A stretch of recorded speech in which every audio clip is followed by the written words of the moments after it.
In this quick video, I'll show you how to replace the internal battery in your Chevy Malibu key fob. Replacing the battery in your key fob at home is very easy to do, and it will take you under 5 minutes from start to finish. The only things you'll need to get it done are a regular flathead screwdriver and one CR2032 battery.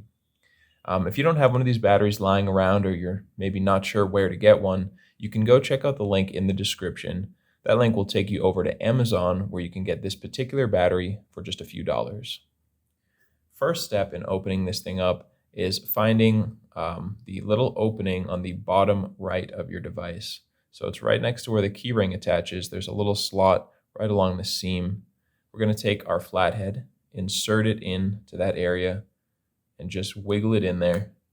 And just like that, the device will open up for you. You can also, if yours is maybe a little more tight, what you're going to do is put the, let me just put it back together very quickly so I can show you how you can just pop it in there and twist. Just twist to make a little bit of an opening and then pull it apart. If yours comes out falling apart like this, that's okay. We actually want this little circuit board by itself. So if yours is still in the rubber housing when you open it up, I just suggest that you gently pull out the circuit board, lift it up out of place. You can now put that to the side, and now we can much more easily just push up the battery and pull it right out. Once you have your battery out of there, you can dispose of the old battery and grab your new CR2032. And when you're putting the 2032 in, make sure the positive side that has the text on it and the plus sign is going face up. So you'll just slide it in, push it all the way down into this metal component, positive side up, and now we can just put it all back together.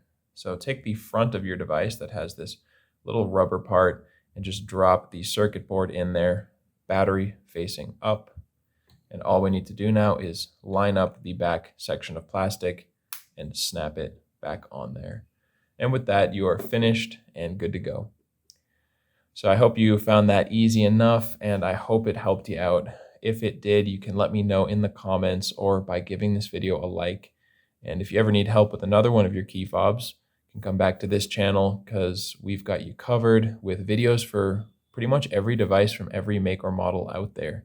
And you can also get that information over at our website, fobbattery.com.